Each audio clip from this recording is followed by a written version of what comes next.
Rahman Rahim.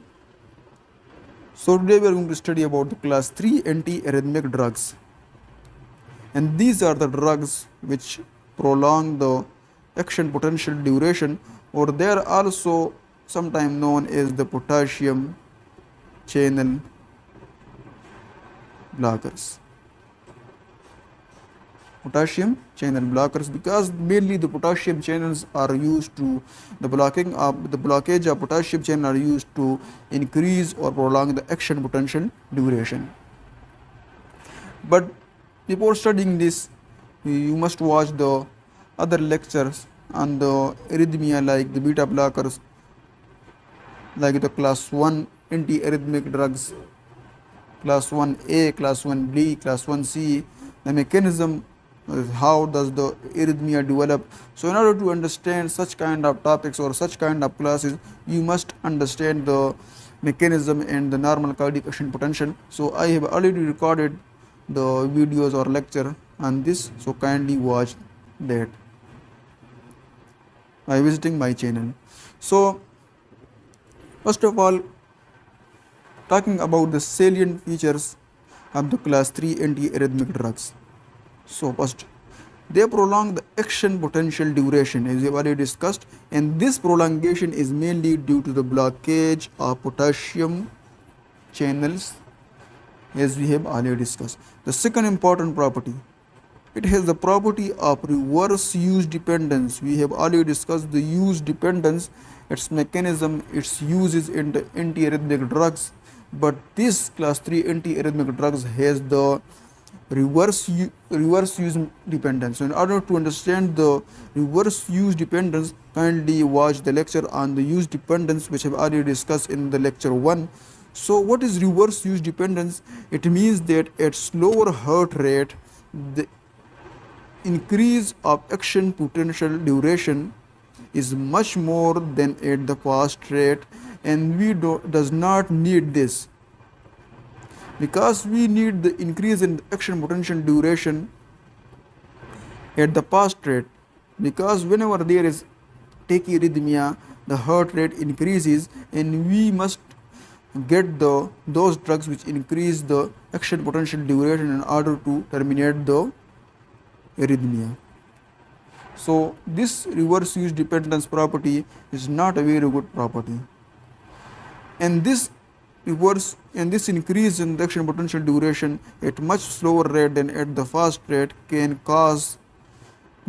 lead to their less potency with the rapid heart rate when the potency is much more needed at the rapid heart rate. They are less potent with rapid heart rate when their potency is much needed at such kind of rate.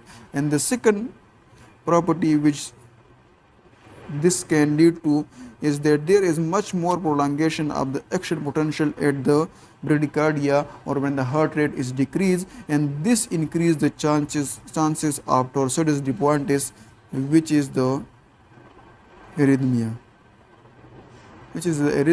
and thus increasing its chances of becoming a pro-arrhythmic drugs.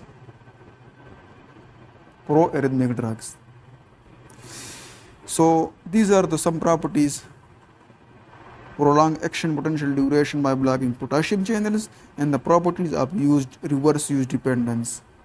Now coming towards the drugs which are present in the class 3 antiarrhythmic drugs, and they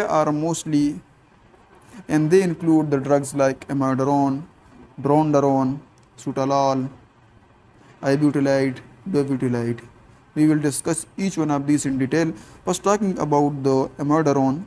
So the general properties or salient features of the amiodarone are that this drug contains iodine, and its structure is, you can see in the name, iodine. So we can remember this, that amiodarone consists of iodine in its structure.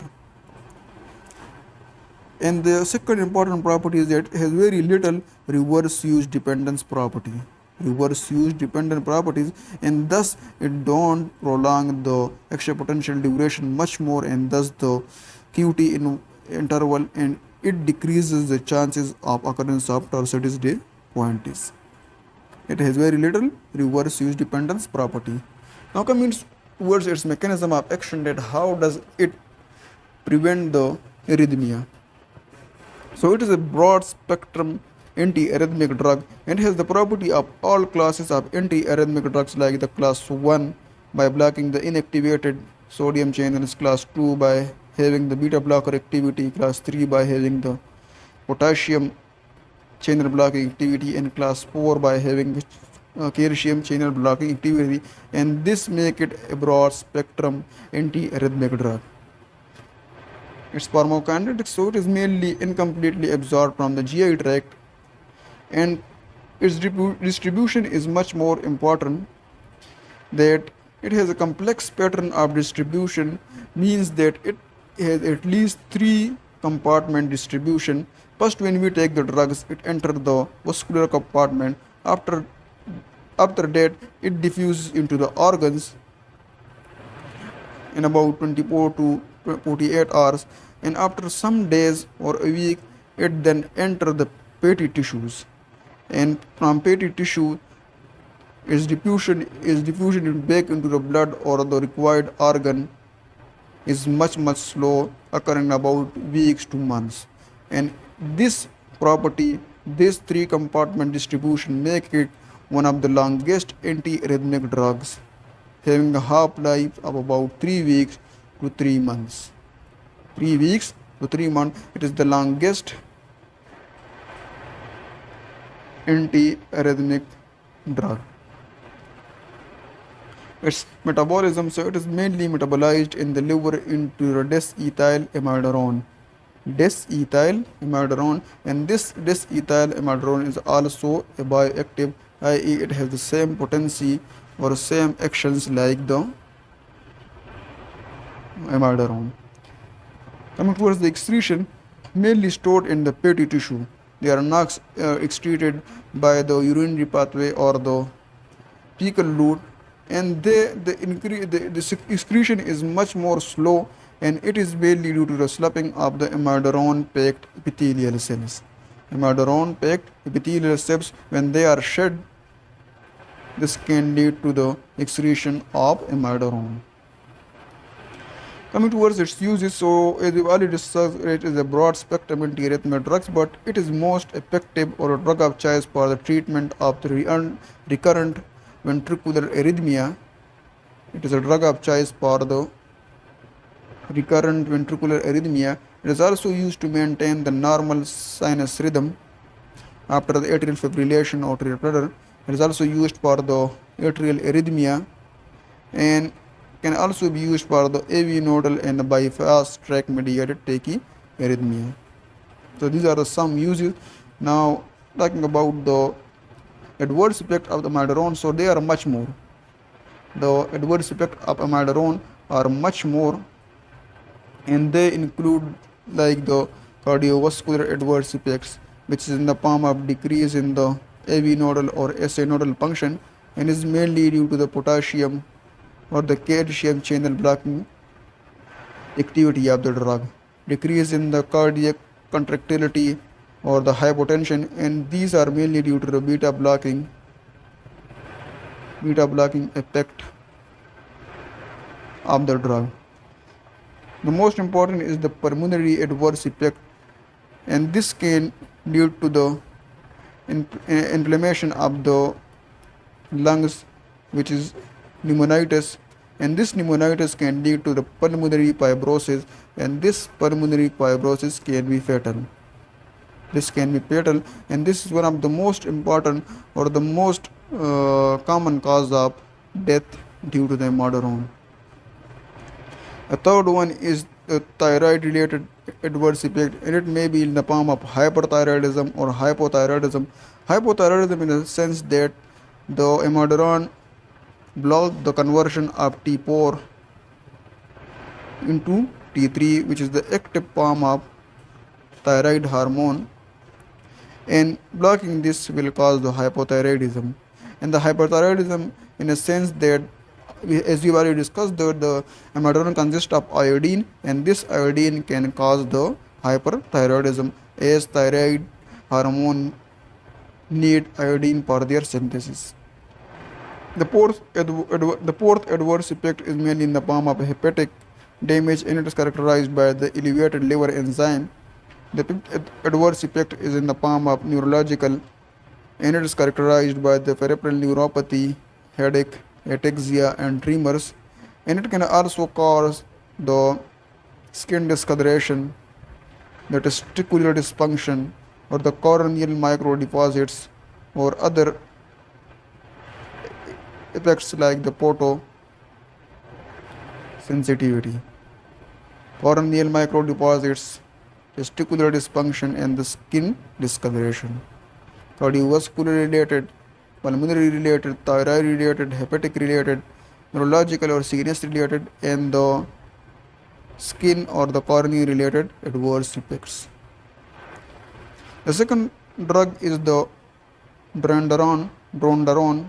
The second class 3 antiarrhythmic drug is known as the drondaron, and it is the analog of amiodarone, but it differs from amiodarone in a sense that it consists of no iodine, it has a less half-life, and these both properties make it less toxin than the amiodarone.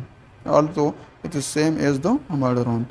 The third class 3 antiarrhythmic drug is known as the ibutylide, and it has the properties like it blocks the potassium rectifier current. It also blocks the slow inward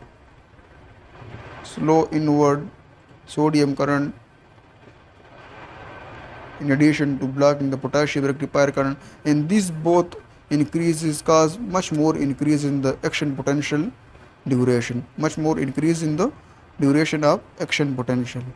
It also has the property of reverse use dependence, which was not present in the amiodarone and drondaron, although this ibutylide has the property of reverse use dependence. It can be used for the atrial flutter and atrial fibrillation, and the adverse effect is mainly due to the above 3 points, i.e. the blockage of potassium channel rectifier current, blockage of slow inward sodium current, and due to reverse use dependence. All these 3 properties can cause the occurrence of torsitis dispontis, which is due to the prolongation of QT interval. And this torsitis dispontis is much more severe. The fourth drug is the ibutylide, and it is important in a sense that it is a pure class 3 antiarrhythmic drugs. It is a pure class 3 antiarrhythmic drugs because it only has the potassium rectifier current blocking activity. It only blocks the potassium channel current and does not block the other channels like sodium or calcium or beta receptors. It is mainly used for the atrial flutter and atrial fibrillation. It can also used to maintain the normal sinus rhythm after atrial fibrillation and the atrial flutter. And the adverse effect is same as the torsitis dispontis. And it is mainly due to the increase in prolongation of QT interval. The fifth drug, class 3 antiarrhythmic drugs, is the sutalol. It is used for, as we have earlier discussed, that it consists of 2 isomer D and L.